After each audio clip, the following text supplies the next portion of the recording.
복 있는 사람. 이 복 있는 사람 시편 1편의 그 오늘 마지막 메시지입니다. 그런데 마지막 메시지로 이욥을 동원했거든요. 말씀에 들어가기 전에 제 친구가 여럿 있는 중에 아이를 그 캐나다에 유학을 보내고 그 유학 생활을 끝내고 이제 결혼을 앞둔 아이가 있습니다. 근데 그 친구가 늘 저를 만나면 그때는 예수 안 믿었어요. 지금은 교회 다니고 있습니다. 그 친구가 늘 저에게 하는 얘기가 뭐냐면 교회에서 제발 복복하지 마라. 교회가 어디 기복신앙하는 데가 그렇게 하더니 자기 딸을 유학을 보내더라고요. 너 왜 유학을 보내는 거냐 그랬더니 애가 잘 됐으면 좋겠다. 야, 애가 잘 됐으면 야, 대충 하지 그랬노. 그래서 최근에는 너 무엇을 위해서 기도하고 있니? 엄마가 건강하면 좋겠고 자기도 건강하게 늙어가면 좋겠고 아이들이 좋은 배필을 그 집에도 아무도 결혼 안 했거든요. 좋은 배필을 만났으면 좋겠다. 그냥 뭐라고 했겠습니까? 너도 여전히 복을 찾고 있구나. 여러분 인생에 있어서 복이라고 하는 것은 참 감동적인 단어입니다. 그죠? 근데 그 복을 어떻게 누릴 것인가에 대해서 우리 조상들은 가화만사성이라는 말을 했지요. 집안이 화목해야. 여러분, 집안에서 시작된다. 뭐 그런 얘기였습니다. 하나님을 모르는 조상들이 그 얘기를 한 거죠. 근데 실제로는 하나님께서 복을 주시던데 그 가족들과 함께 가족으로 더불어 가족을 통해서 어, 하나님의 복을 경험할 수 있도록 그렇게 해놓은 경우들이 참 많습니다. 물론 뭐 이런 말도 있더라고요. 그 저는 안 읽어봤습니다. 몽테뉴라는 사람의 수상록에는 그런 얘기가 있대요. 왕국을 경영하는 것보다 가정을 경영하는 것이 더 어렵다. 뭐 그런 얘기를 했대요. 또 공감은 가요. 그죠? 공감은 갑니다. 특별히 그리스도인으로서 하나님의 가정을 어떻게 잘 아름답게 복되게 만들어 갈 것인가라고 하는 것은 대단히 중요한데 참 그죠? 대단히 중요한데 만만치 않은 일들이 얼마나 많은지 모릅니다. 정말 성도의 가정다운 생활을 한다는 거 쉬운 일이 아니잖아요. 특별히 성도의 가정이 정말 다른 사람 볼 때 정말 복돼 보인다. 그 면전에 대고 이런 얘기 하는 게 제 특기잖아요. 오늘 이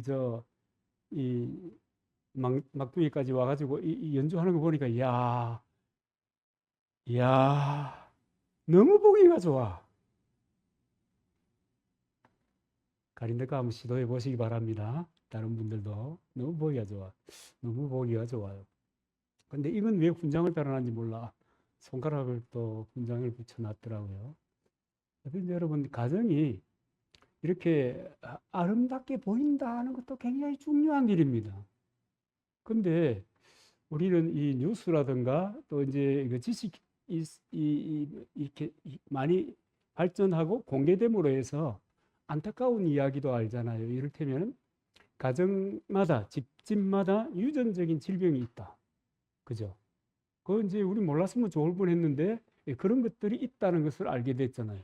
그래서 별로 안 좋은 유전자가 계속 이렇게 그 집에 흐른다고 하는 것이 참 가슴 아픈 일입니다. 여러분 신앙생활도 마찬가지거든요. 신앙에 있어서도 정말 제가 목사로 살아보지만은 오늘 지켜보고 있잖아요.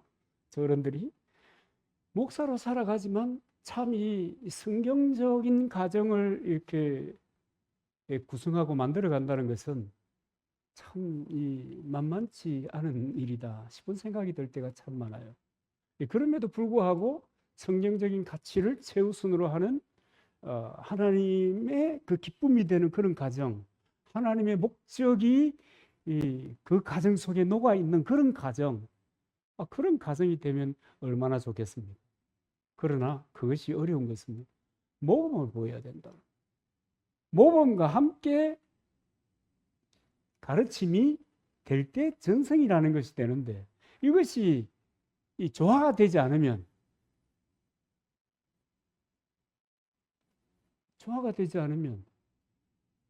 잘못된 신앙의 DNA가 그 집에 뿌리 내리게 되고, 잘못된 신앙의 그 DNA는 잘 고쳐지지 않고 계속 전승이 된다고 하는 거예요. 전수가 된다고 하는 거예요. 그래서 여러분, 우리가 어렵더라도 바르게 신앙생활 해 간다고 하는 것이 얼마나 중요한지 모릅니다. 모범이 된다는 것이 얼마나 중요한지 모릅니다. 여러분, 모범이 된다고 하니까 여러분 특별한 거죠. 특별한 거 아니에요. 하나님의 사람들은, 그리스도인들은 그런 가정을 만들고 그 속에서 하나님의 은혜와 평강과 축복을 누리게 되는 것입니다. 여러분, 우찌무라 간조라고 하는 분을 여러분 많이 들어보셨죠? 일본의 성경학자거든요. 이분의 가정에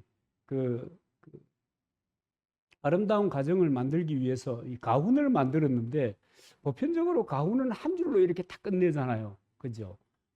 하나님의 목적이 이루어지는 가정, 이런 거 있습니까?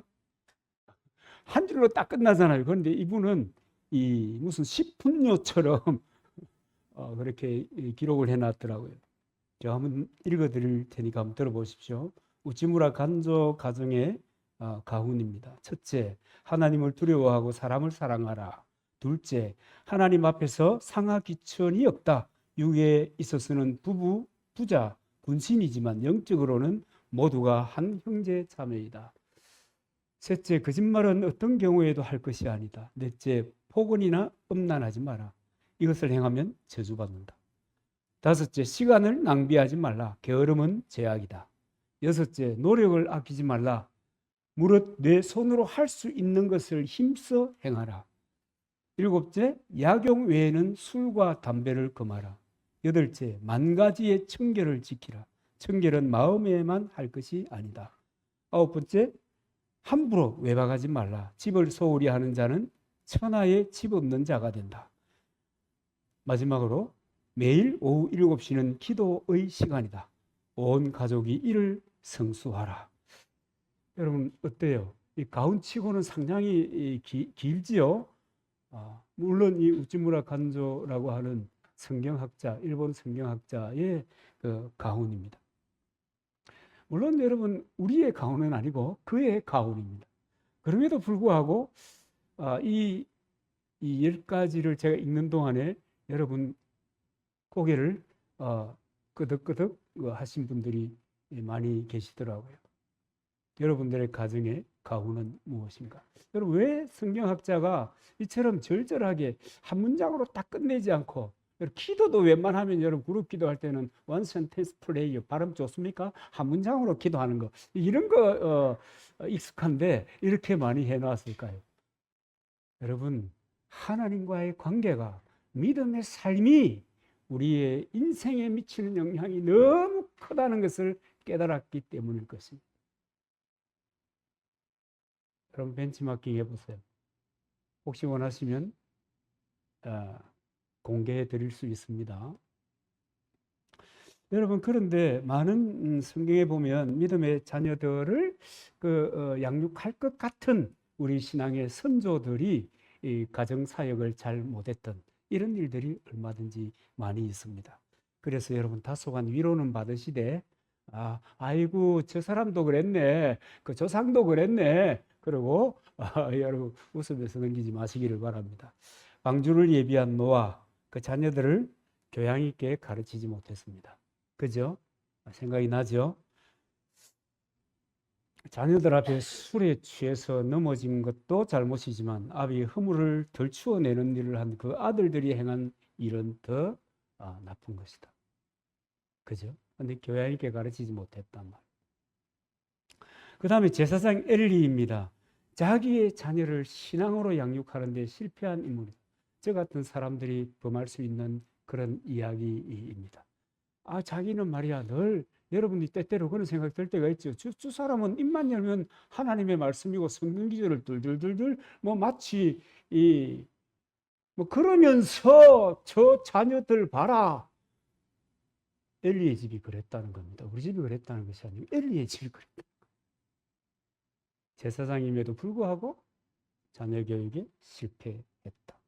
여러분, 아나니아는 아내 삽비라와 함께 물질로 인해서 신앙관리에 허점을 드러낸 아주 치명적인 이 기록을 남긴 사람입니다. 여러분, 자식 교육도 문제고 부부간의 신앙관리도 문제입니다. 온 가족이 함께 바르게 신앙생활을 한다는 것이 얼마나 행복한 일인가. 여러분 참 중요하거든요. 저도 이제 이렇게 저렇게 이제 자녀들이 이제 장성해 가니까 배우자 감들을 수배를 하잖아요. 수배하는 거예요, 수배. 왜냐하면 이게 알아서 오면 되는데 알아서 안 오니까 수배를 해야 되잖아요. 참 어려워요. 쉽지 않아요. 왜냐하면 믿음으로 산다는 것이 보고 배우는 거기 때문에 자녀들은요, 보고 배워요. 말로 안 돼요. 제가 말로 안 된다는 것을 확신합니다. 믿음은 들음에서 나며 맞지만, 그러나 말로 안 돼요. 제가 평생 설교하는 대로 안 돼요.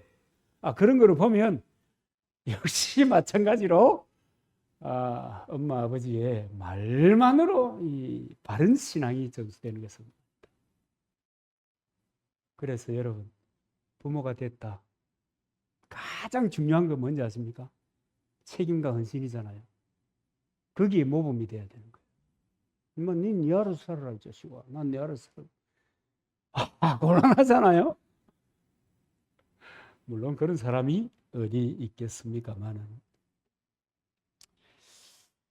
여러분, 신앙의 삶을 잘 이끌어가는 것이 중요합니다. 그래서 저는 오늘 우리들이 저는 빠진 게 아닙니다. 우리들이 복 있는 사람이 되기 위하여 성경을 묵상하는 가운데 이분을 초청하기도 했습니다. 욥입니다. 욥하면 여러분 뭐가 생각이 납니까? 진짜 하나님 믿다가 묵사발이가 된 사람, 그잖아요. 하나님 믿다가 묵사발이 돼, 묵사발. 세상에 어떻게 여러분 묵사발 알잖아요. 이제 수저로 이렇게 들려고 해도 잘 들지 않고 뚝뚝 떨어진다. 별로 질 안 좋은 거는. 그 정도로 어려움을 만났던 이분을 제가 여러분들에게 소개하면서 신앙의 모범, 복 있는 사람의 신앙의 모범으로 말씀을 좀 드리려고 합니다. 욥은 어떤 사람인가? 욥은요, 대단히 부유한 사람입니다. 부유하다는 말은 뭐예요? 넘친다는 거예요. 풍성하다는 겁니다. 풍성한 사람. 진짜 욥은 보면 오늘 여기 본문만 보면 여러분 안 부럽죠? 여러분 신앙의 수준이 내적으로 성숙하시고 맞죠? 그래가지고 저는 많이 부러워요. 많이 부러워. 이런 이 부러운 이 부유함, 이런 삶, 이런 사람 여러분 되기를 바랍니다. 누가요? 같이 해봅시다. 나와 우리 모두가, 우리 모두가 빼지 말고 어지간하면 목사님 빼더라고. 저거는 잘 되고 그런 게 어디 있어요? 그죠? 이 신앙생활은 여러분이 행복하고 물론 목회하는 저도 행복하고 우리의 행복이 여러분 중요한 겁니다. 그래서 저와 여러분이 부유해지면 좋겠습니다. 그런데 반드시 부유해져야 될, 또 예수님께서도 약속하셨잖아요. 내가 온 것은 양으로 생명을 얻게 할 뿐만 아니라 뭐 하려고요? 더 풍성케 하려고. 그러니까 그래서 주님이 왔다면 내가 풍성한 삶을 살아가지 못하는 데는 나를 살펴봐야 될 구석이 많다. 왜냐하면 그는 온전하신 분이니 그렇잖아요. 살펴봐야 될 구석입니다. 한번 살펴보십시다. 욥은 자녀들에 있어서 부유합니다. 우리 본문에 나오지만은 아들이 7이고 딸이 3입니다. 아들, 딸 이렇게 하다가 10명이 됐는가는 몰라요. 그냥 아들이 7이고 딸이 셋이다니까 아 그런갑다. 10명을 낳았구나. 10명을 낳았다 하니까 요즘 또 젊은 친구들이 그럽니다. 아이고 짐승 같아. 아니에요. 다복하다 그럽니다. 다복하다. 정말 다복하구나. 그 시절에도 그렇고 지금도 여러분 경제적으로 윤택하고 성공한 이런 사람들은 자녀가 굉장히 많이 낳기 위해서 애를 많이 씁니다. 다복이거든요. 복이거든요. 어쨌든 간에 그런 사람입니다. 그래서 이 다복함을 우리 젊은 친구들도 누리시기를 바랍니다. 욕하지 마시고 처음에는 힘들어. 그 다음에는 괜찮아요. 아주 좋아요. 아주 좋아 보입니까? 아주 좋아요. 안 좋아요? 왜 쩝쩝하는 것 같은 얼굴이지? 아주 좋습니다. 도슨 트로트맨이라고 하는 그 내비게이터 창시자인데요. 이분이 내비게이터 선교회를 만든 사람입니다. 이분이 이제 에든버러에 가가지고 이제 묵상하면서 걸어가고 있는데 한 부부가 그, 그, 뭐라 그래요? 애기 태워서 가는 거. 부부가 유모차를 이렇게 밀고 가는 모습을 보고 너무 아름답다. 그런 생각을 했어요. 그 다음에 또 지나가는데 또 역시 다른 부부가 유모차에 이번에는 누구를 데리고 가요? 쌍둥이를 밀고 가는데 그건 너무 보기가 좋다.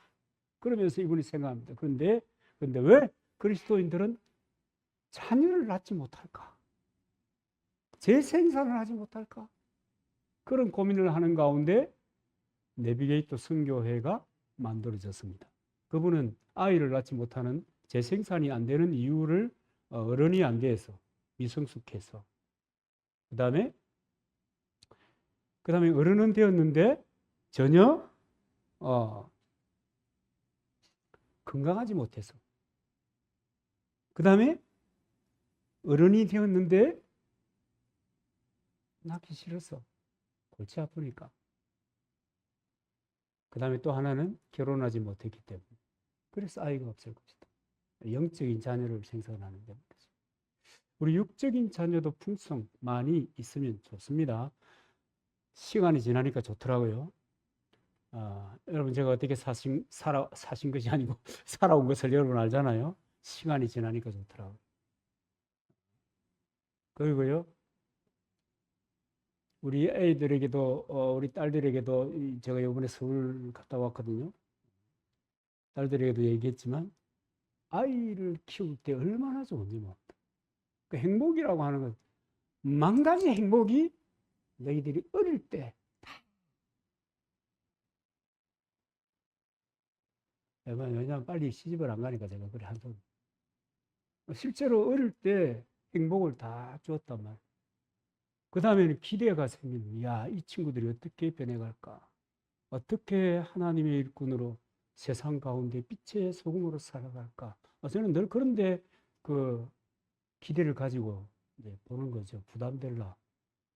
이런 부담은 가져야 됩니다. 음.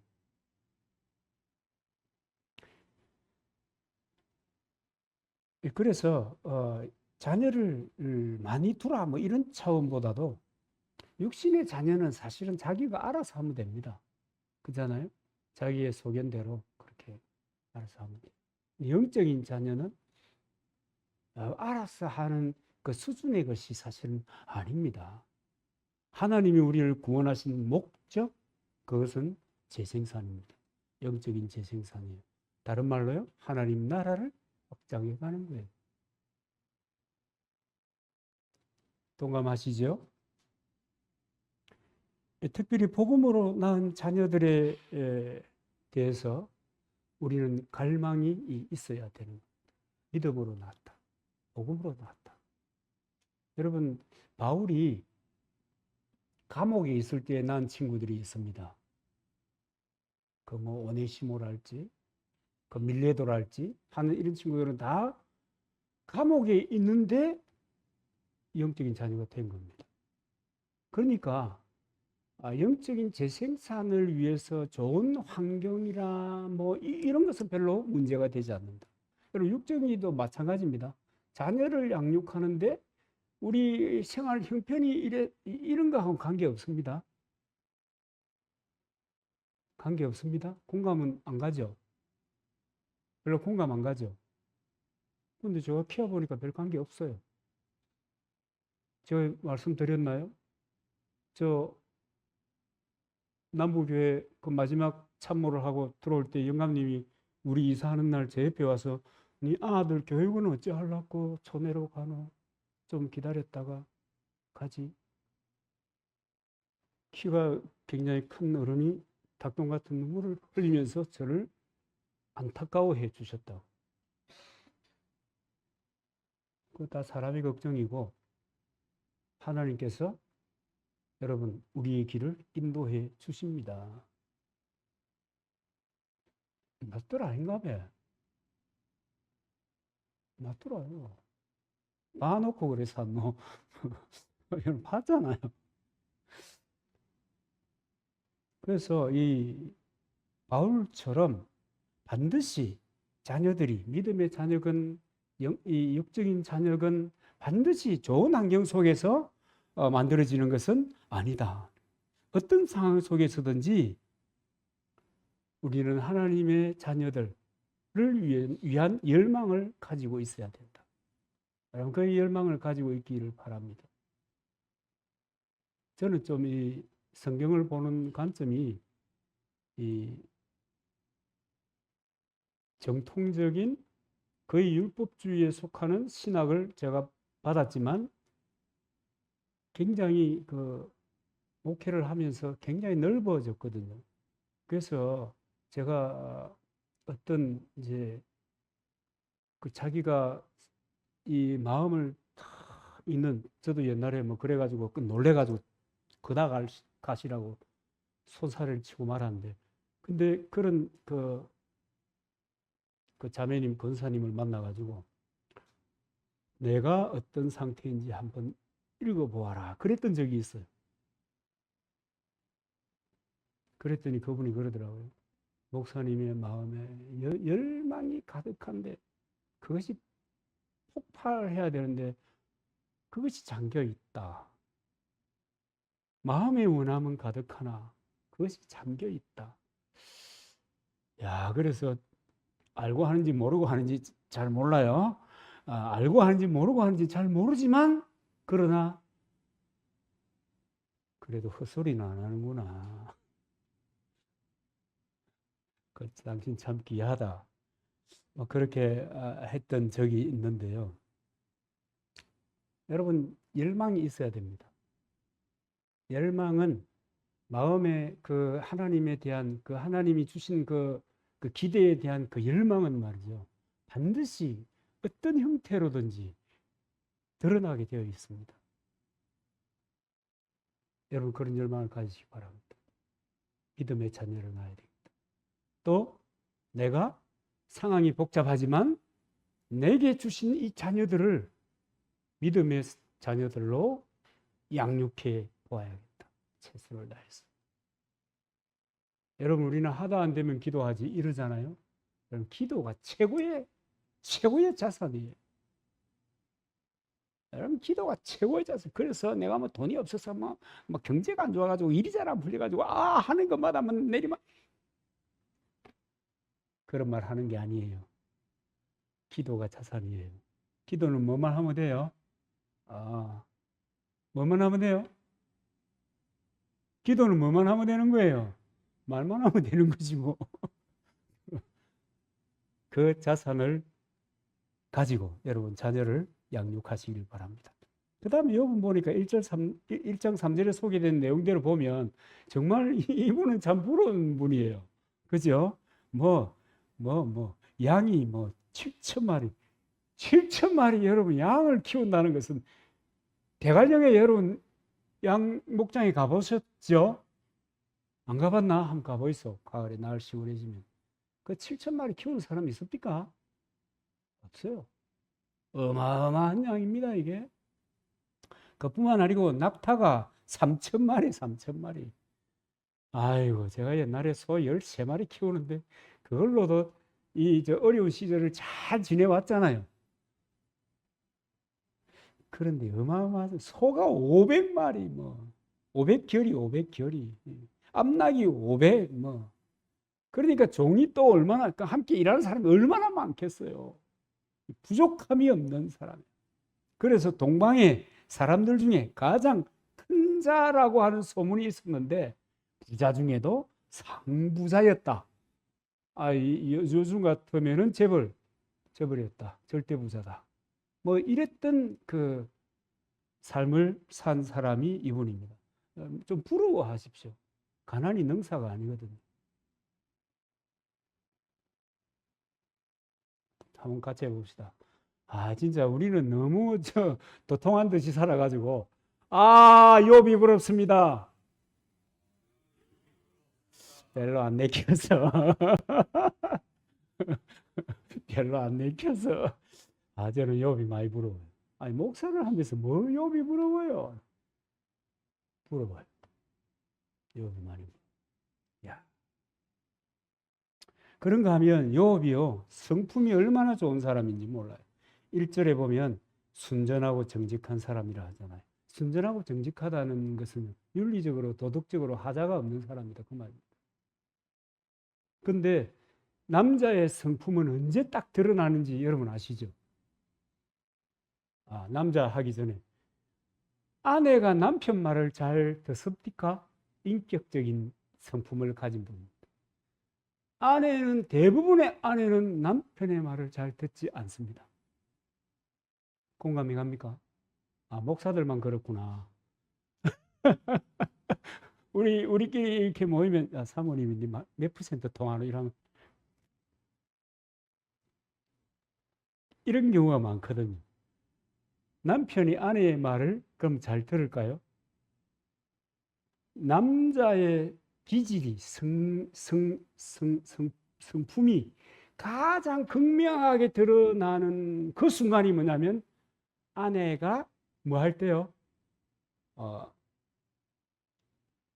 조언을 할 때. 예쁘게 표현했습니다. 조언을 할 때. 아내가 조언을 할 때. 절대로 안 듣습니다. 됐다 그만. 그런데 이분은 욥은 얼마나 성품이 좋은지 몰라요. 여러분 이런 남자를 만나야 합니다. 찾기는 어려울 거예요. 어느 정도로 성품이 자기 아내가 이제 바가지를 꺾는 차원이 아니고 비난하는 차원이에요. 당신이 그래도 당신의 순전을 굳게 지키냐? 하나님을 욕하고 뒤져라! 그랬단 말이에요. 저 같으면 이 여자가 이렇게 나올 텐데 죄송합니다. 그렇게 나올 그 정도는 아니다.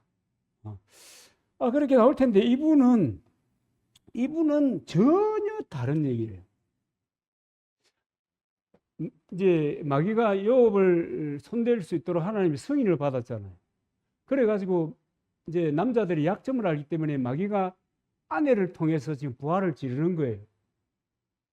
네가 믿는 하나님이 그따구면 아이고야 야마 차라 그마. 이렇게 하면 마귀가 기대한 것은 그렇지. 그때 이 욥이란 놈은 하나님을 저주할 거다. 뭐 이런 우리 원조도 그랬잖아요. 내가 따먹는겨. 따 주니까 어쩔 수 없었어. 저기 이러잖아, 그죠? 근데 이분은 안 그랬습니다. 한번 들어보십시오. 그대의 말이 어리석은 여자 중 하나의 말과 같도다. 우리가 하나님께 복을 받았은즉 재앙도 받지 아니하겠느냐. 여러분 성품이 굉장히 중요해요. 여러분 타고난 성품이요. 좋아야 되고 좋은 사람 만나면 좋고 그래요. 근데 성품은요. 개발이 됩니다. 개발이 돼요. 저를 디스하지는 않겠습니다. 개발이 되는 겁니다. 점점 이렇게 다듬어져 가요. 욥의 성품을 본받으시는 여기 앉은 모든 남자들 되시기를 바랍니다.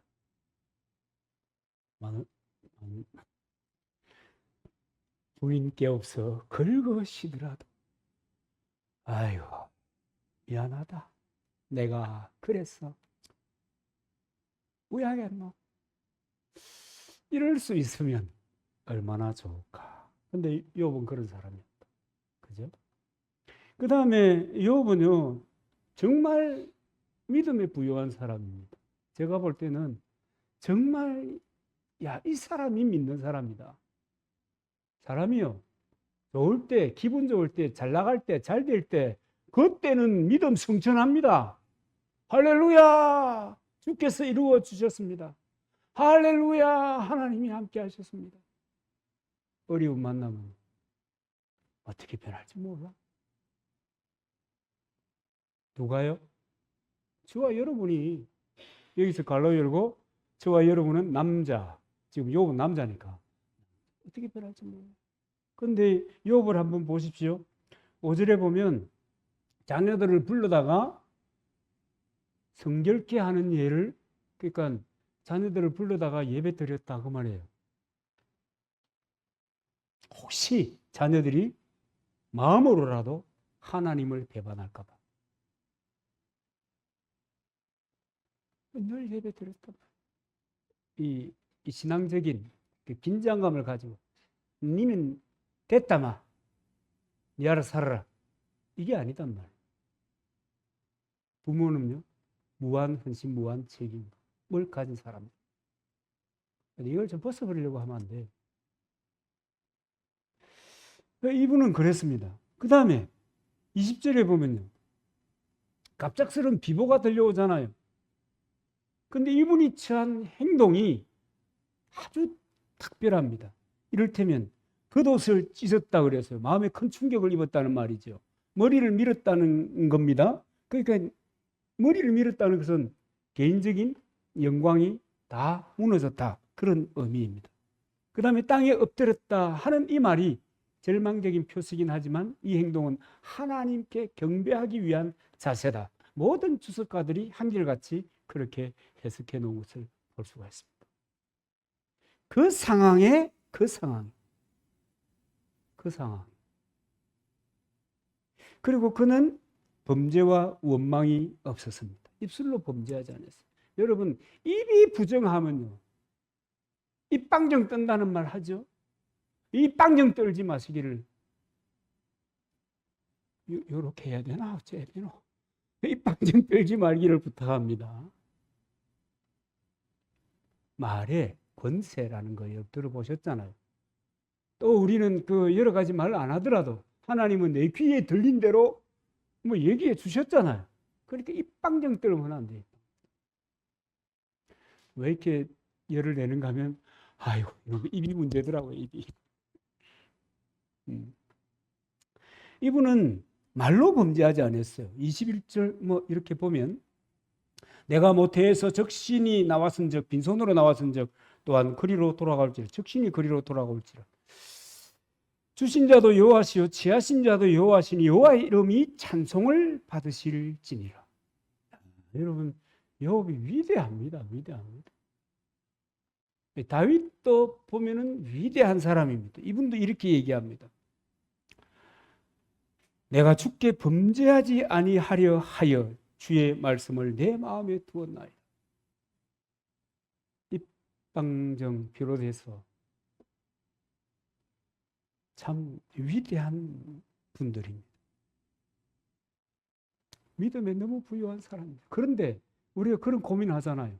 욥이 그런 사람인데 그렇게 인격적이고 그렇게 믿음 좋은 그에게 왜 재앙이 임했나? 재앙이잖아요. 그죠? 저도 뭐 간이 뭐 이렇게 썩어가지고 뭐 이제 30%가 딸랑딸랑 남았는데 이 나머지가 이 전부 다 뭐 이렇게 상하면 이 두들두들해지는가 봐요. 이렇게 멍게 비슷하게 교체해야 될지 모른다 하니까 금방 딱 드는 생각이 의사에게는 뭐라고 얘기할게요. 나는 늘 천당 가자고 외치는 사람이니까 괜찮다. 이 시기에 얘기해서 됐다 이렇게 살다 가는 것이 하나님의 부르심이다 이래 말해놓고 집에 와가지고 차 타고 오는 내내 뭐라고 했는 줄 아세요? 아, 그게 내 수준이라니까. 하나님 도대체 왜 나에게 이래요? 하나님 왜 하필이면 나에게 왜 이래요?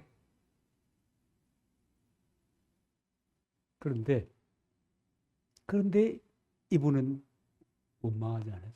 근데 왜 이런 재앙이 믿는 사람들에게 저는 좀 여러분, 요 신실함을 좀 빼도 됩니다. 아주 자유스러운 목사가 돼가지고. 맞지, 그죠? 제가 생각할 때 그렇다고 말해요.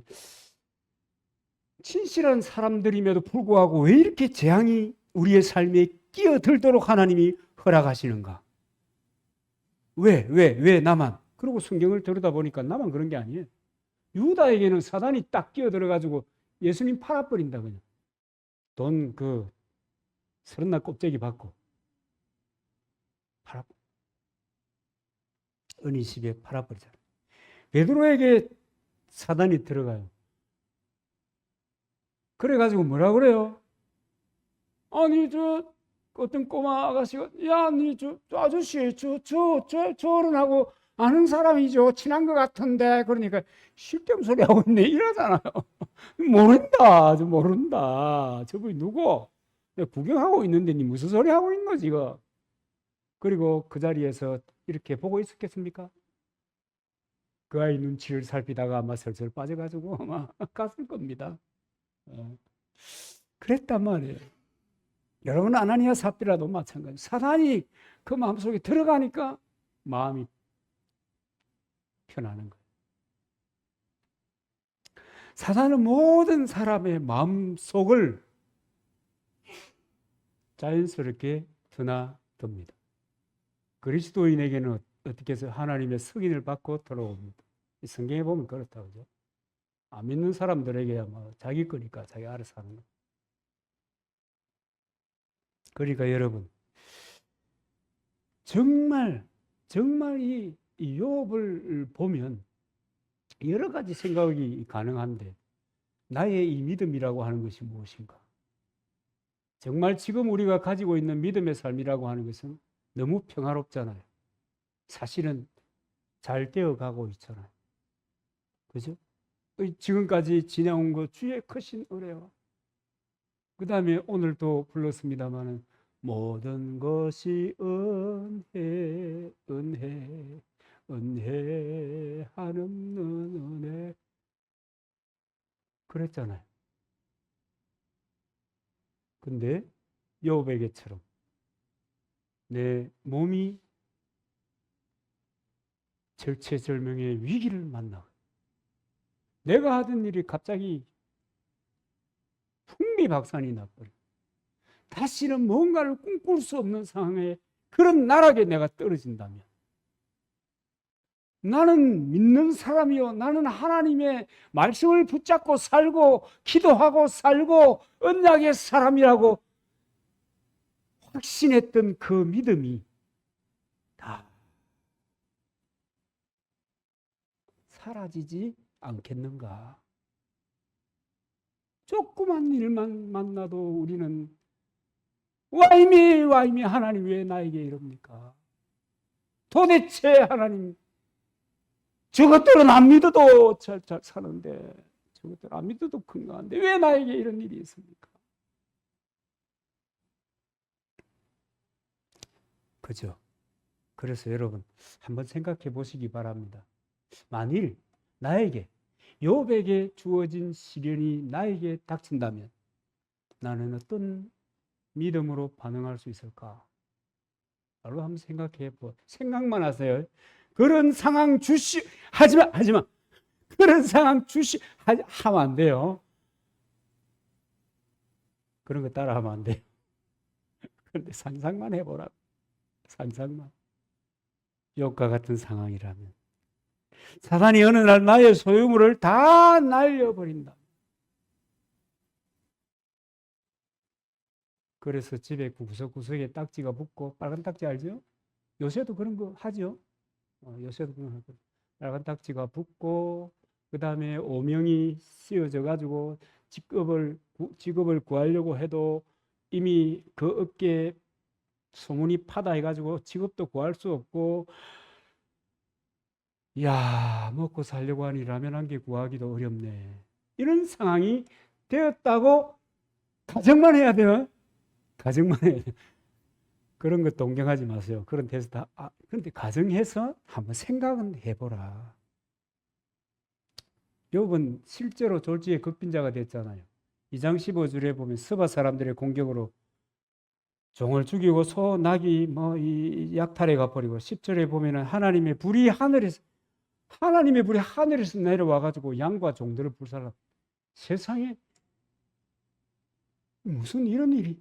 17절에 보면 갈대아 사람들이 셋대로 그러니까 한 팀 내려와서 지나가서 앉아 끝났는가 보다 했는데 또 내려와 가지고 공격하는 거예요. 또 그래 가지고 이제 두 번이나 해서 끝났나, 또 내려와 가지고 쓸어버리는 거예요. 19절에 보면 마지 집에 형제들이 모여서 이제 음식을 나누는 중에 얼마나 화목하고 보기 좋습니까?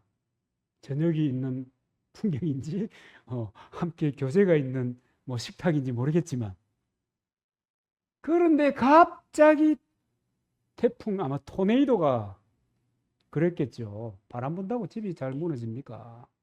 그래가지고 집이 무너져가지고 그냥 딱 압사당했습니다.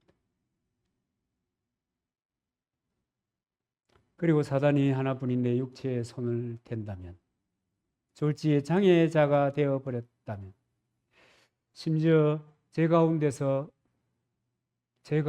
들어 앉아가지고 기왓장으로 가려워가지고 피부를 벅벅 꺾는다면, 그런 상황이라면, 그런데 이것도 사단이 주문했는데 하나님이 허락하신 거라는 사실을 내가 알았더라면,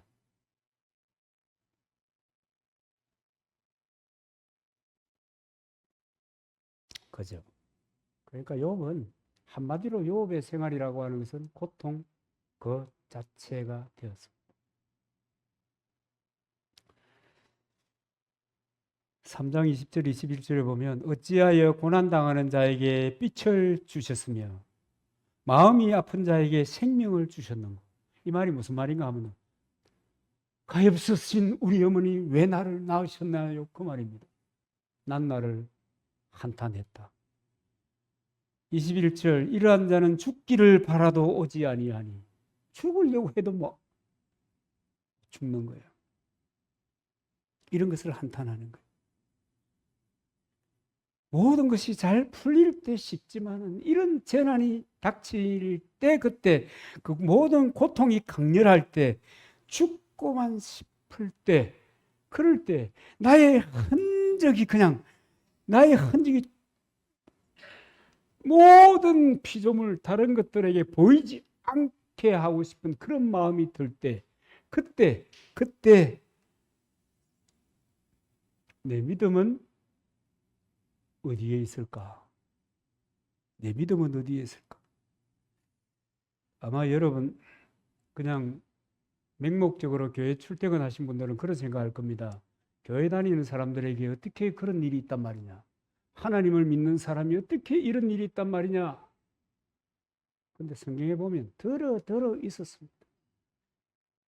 여러분, 경건한 사람들이, 신앙의 리더십들이, 여러분 믿음으로 살고자 하는 사람들이 죽고 싶어 하는 그런 순간들이 있었습니다. 모세도 안 그럽니까? 그죠? 모세도 광야에서 하나님이 죽었더라 하는 거 보니까 안 되겠다. 그냥 파묻어 버려야 되겠다. 그러니까 뭐라고 그래요? 차라리 나 그다하세요. 내를 그냥 죽여주세요. 언제는 이끌어라 하시고 언제는 죽인다 하시면 그렇잖아요. 그죠? 나 차라리 죽이피세요. 그러잖아요. 엘리야도 그랬죠. 아하방의 아내 왕후 이세벨의 공격에 그냥 마음이 녹아서 도망을 가면서 뭐라고 그래요? 날 좀 데리고 가요. 지금까지 한 것만으로 됐잖아요. 영광스러울 때 그냥 데리고 가면 좋겠어요. 우리 다 그런 생각 있죠. 잘 될 때, 사람들 그러잖아요. 잘 될 때 떠나면 뒷소문도 좋다. 무책임한 겁니다. 엘리야도 그렇게 무책임했어요.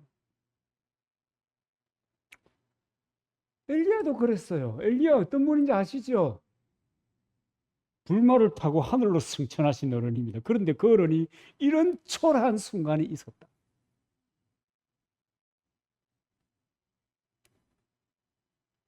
요나도 그렇잖아요. 요나는 참 뜬금없습니다.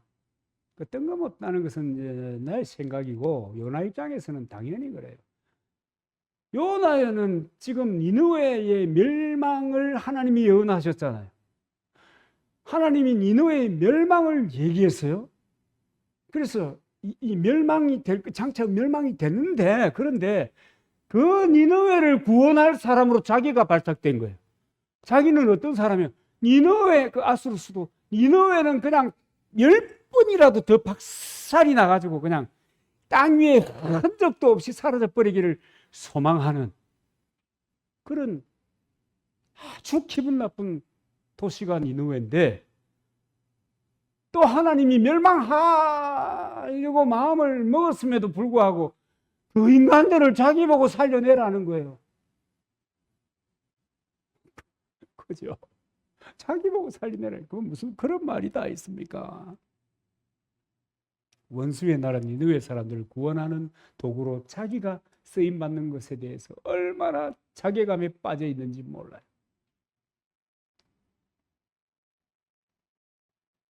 그래서 뭐해요? 죽기를 구하잖아요. 여러분 진실한 사람도 죽으시면 좋겠다, 이런 생각이 들 때가 있다. 그런 생각이 들 때가 있다. 제가 지금 그 얘기하는 겁니다. 어느 누구도 혹시 여러분 저는 다 아는 것처럼 보입니까? 아닙니다. 어떤 사람이 인생을 다 이해하겠습니까? 누구라서 인생을 다 알겠습니까? 모르잖아요.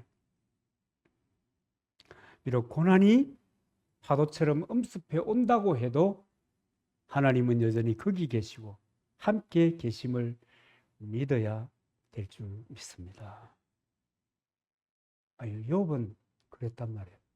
그런 상황 가운데서도 욥기 23장 10절에 보면 나아가는 길을 그가 아시나니 그가 나를 단련하신 후에 정금같이 나오리라. 지금까지 지내온 것 주의 크신 은혜가 아니고 갑작스러운 재난과 재앙이 닥쳐가지고 실패, 좌절의 연속이었어도 다가오는 오늘이 될 내일뿐만 아니라 그 재앙 가운데 있는 그 순간도 주님이 나와 함께 한다는 것을 잊지 말아야 한다. 나아가는 것을 그가 아시나니 그가 아시나니. 여러분 그런 기대와 소망이 있으시기를 바랍니다. 하나님은 그 자녀들이 고통당하는 중에도 함께 하십니다. 다니엘의 세 친구가 그죠? 화염 가운데 던져졌잖아요. 주님이 그 가운데도 함께 하셨습니다. 이건 역사 이야기 그냥 만들어낸 거라고요? 그렇게 믿으면 자기하고는 관계없습니다. 여러분 하나님은 그런 속에서도 하나님의 사람들과 함께 하셨다. 그래서 결국은요, 그 자연스럽게 나오잖아요. 다니엘아 살았나, 사자굴 속에서도 그렇죠? 살았나 마노, 괜찮습니다. 잠 잘 자고 일어났는데요. 그래 하잖아요. 고난의 용광로 속에서도 주님이 함께 하십니다. 그래서 욥을 통해서 복을 살펴보면 우리 시편을 통해서 이제 복을 살펴 보았습니다만 이 욥은 꼭 아마 총정리해서 말씀하는 것 같습니다. 그리스도인의 복이 뭐냐? 날마다 내 하고자 하는 대로 내 가고자 하는 방향으로 모든 것이 잘 풀리는 것이 복이냐? 평안할 때 그때 나타나는 신앙의 산물은 아닌 것 같다. 고난 중에도 하나님을 의지하는 신앙, 이것이 변치 않는 사람에게 부어지는 것이 뭐냐면 복이다 하는 거예요. 복이다. 변치 않는 사람에게. 조금 하다가 차 아파. 아이 기분 나쁘네. 차 아파. 이런 사람에게는 복이 있다 없다? 없다. 없다. 없다. 이 욥을 통해서 보여주는 겁니다. 제가 있다 없다 의미가 없잖아요. 욥을 통해서 보여주는 복입니다. 이것이 하나님께서 우리에게 주는 복 받는 방식이고, 그때 하나님으로부터 받아 누리는 복이 뭔 복이다고요? 참된 복이고, 이것을 받아 누리는 사람들이 복 있는 사람, 복 있는 사람 되시기를 주님의 이름으로 축복합니다. 복 있는 사람, 이 복을 받아 누리시기를 바랍니다. 간절히 이 복을 사모하시기를 바랍니다.